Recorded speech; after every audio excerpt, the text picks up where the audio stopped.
자, 8장에 계기용 변성기입니다. 제목이요, 보세요. 계기야, 계기.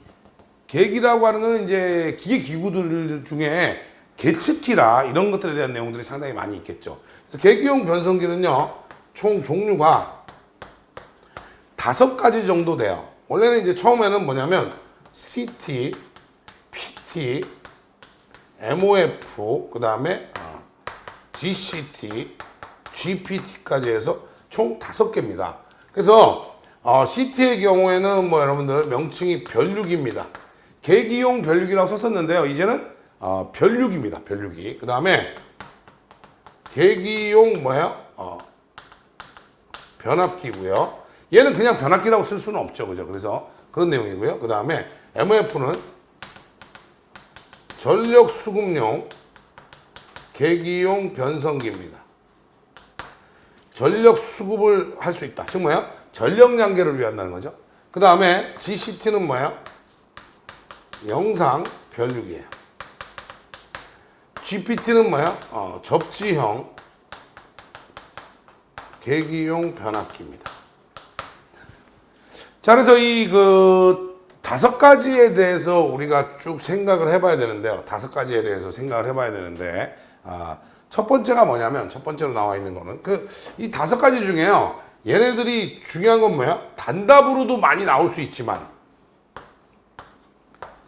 단답으로도 주어질 수 있지만, 주로 얘들이 많이 나오는 건 또 뭐야?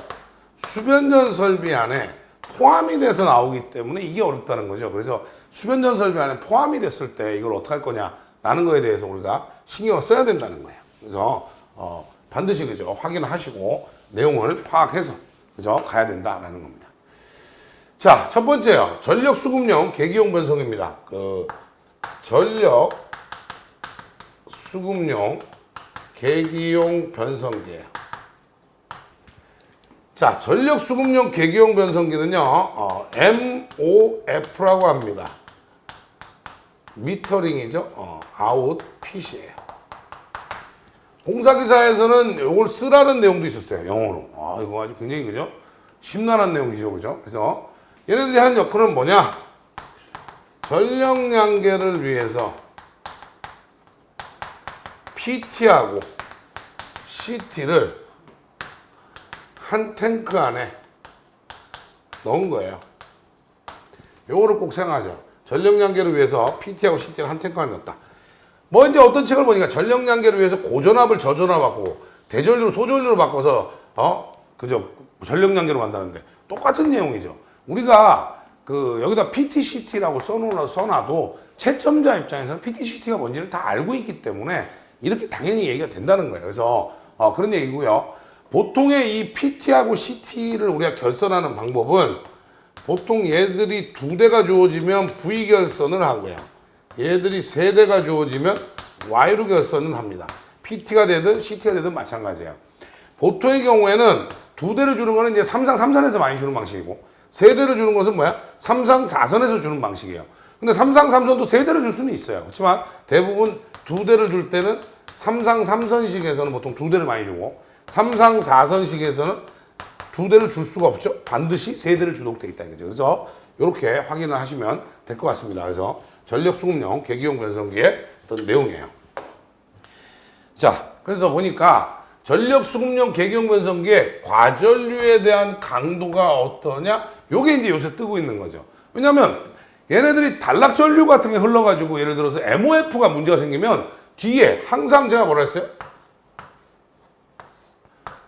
MOF는 뒤에 뭐가 따라 나온다? 전력 양계가 따라 나오기 때문에 전력 양계 입장에서 보면 MOF가 예를 들어 망가지면 전력량 측정이 아예 안 돼 버리는 거야. 그렇기 때문에 얘네들도 어느 정도의 과전류에 대한 강도, 과전류 강도라고 하는 건 뭐야? 단락전류에 대해서 어느 정도 견딜 수 있느냐를 나타내는 거야. 그래서 보통의 경우에 그죠? 요거는 이제 규정에 나와 있는 얘기죠. 규정에 나와 있는 얘기예요. 보통 22,900급에서 22,900급으로 이제 우리가 많이 얘기를 하면 2가지였죠. 60A 이하가 있고요. 60A 초과가 있어요. 60A 이하하고 60A 초과에 따라 달라지죠. 60A 초과하면 과전류 강도는 몇 배다? 40배 이하가 되도록 한다. 40배로 적용해 그냥. 40배로 적용하시면 되고 60A 이하인 경우에는요. 그죠? 보통의 경우에는 75배로 합니다. 그런데 이거를 넘어가면 75배를 이상이 되는 경우 그죠? 보통은 75배로 하는데 75배 이상으로 넘어갔다 이거죠. 넘어가면 그죠? 계산한 값이 75배 이상이다. 넘어갔다라고 하면 150배를 적용합니다. 이렇게 60A 이하에서 하는 방식이에요. 이해됐습니까? 그 다음에 60A 초과하면 40배다. 주로 시험 문제 많이 나왔던 건 요 40배입니다. 40배에 대한 거 확인하시면 되고요. MOF 전단에다가 한류형의 전력 퓨즈를 설치하는 거예요. 전력 퓨즈. 저 이상 과전류, 즉 뭐야? 단락 전류가 흐르면 끊어지도록 그죠? 설치한 전력 퓨즈 설치했을 때는 그죠? 단락 전류를 기준으로 과전류 광도를 계산해서 여기다 그대로 적용한다 이거예요. 그럼 전력 퓨즈를 해도 그 다음에 수요자나 설계자 요구에서 MOF나 CT 과전류를 그죠? 150배 이상을 요구를 했어요. 수요자가. 그럼 그 값을 쓴다라는 거예요. 그러면 실질적으로 시험 문제 나올 수 있는 거는요. 여기는 아니라는 거야. 여기만 시험 문제라는 거죠. 결론적으로 얘기하면. 그래서 이 부분을 정확하게 하세요. MOF의 과전류 강도는 어느 정도 된다라는 거 잘 기억하시기 바랍니다. 자, MOF를요. 제가 지금 아직 설명을 다 안 드렸어요. 여기까지 해놓고요. 우선 MOF는 아까 뭐라 그랬어요? 전력 연결을 위해서 PT하고 CT를 한 탱크 안에 넣었다니까 PT, CT에 대한 내용을 다 하고 그 다음에 MOF로 오는 게 맞다 이렇게 보여집니다. 자, 두 번째 계기용 변압기입니다. 계기용 변압기예요. PT입니다. 포텐셜 트랜스포머터예요. PT예요. 그런데 가끔 한전이나 이런 데 가서 근무하시는 분들 VT라고 얘기하는 경우도 있어요. 뭐냐면 볼테이지 트랜스포머예요. 그런데 요거는 사실은 많이는 안 써요. 그러니까 우리가 지금 이거는 실무에서는 이렇게도 쓰긴 하지만 시험을 보는 입장에서는 PT로 다 한다. 됐습니까? 무슨 얘기인지. 그러니까 누가 또 이제 나중에 그죠? 뭐 한전 면접 보려고 한전에 관련된 책 사서 봤더니 VT라고 나와 있는데 그거 틀린 거 아닙니까? PT 아닙니까? 라고 하는데 한전에서 VT라고 하는 경우도 있어요. 여러분들 한전은 실질적으로 여러분들이 좀 조심하셔야 되는 게 뭐냐면 한전에 다니는 사람들이 사실 한전에 지금 근무하고 있는 사람들이 기사나 공사기사 이런 공부하면 굉장히 어려워합니다. 왜 어려워하냐면 자기네들 용어랑 다른 거예요. 자기네들 용어는 뭐예요? 아, 우리가 보통 배전 쪽에서 보면 저압수용과 고압수용가 이렇게 얘기해요. 그러면 저압은 뭐 우리 알고 있고 고압수용가는 얼마야? 아, 뭐 6,600, 3,300이 있구나. 아니 22,900을 걔들은 고압수용가라고 해요. 그럼 왜냐하면 배전에도 154 배전도 있거든요. 154를 바로 수용가로 공급하면 배전이 돼버리죠. 154 배전도 있기 때문에 그거에 따르면 그냥 고압 배전이라는 표현을 쓰는 거지 실질적으로는 그게 우리가 시험 보는 거하고는 관계가 없어요. 자꾸 시험을 실제하고 연결시키지 마시라는 거예요. 시험은 시험일 뿐이에요. 규정 가지고만 하는 거란 말이죠. 그런데 이거를 자꾸 한전책 보니까 VT라고 돼 있던데 이거는 거기 가서 얘기하세요. 한전에 가서 얘기하면 돼요. 여기는 지금 아닙니다. 여기는 뭐냐면 충분히 우리가 그죠? 얘기해야 될 부분은 여기서는 PT를 계기용 변압기라고 부릅니다. 우리가 꼭 기억하세요. 영어, 영문 약호, 그 다음 명칭입니다. 자, 얘네들은 뭐냐면 고전압을 저전압으로 변성을 합니다. 고전압을 저전압으로 변성해서 어디다 넣어요? 계측기나 계전기에 들어가는 거죠. 그렇죠? 계전기나 이런 데 공부한. 계전기를 공부한다면 뭐야? 전압과 관련된 계전기들은 다 들어갈 거고 계측기라고 하는 건 뭐예요? 전력계. 전력 재려면 전압이 필요하겠죠? 그 다음 뭐예요? 전압계. 그렇죠? 또 있어요. 또 있어. 뭐 있어요? 또 있어. 주파수계나 역률계 같은 것도 다 해당이 된다.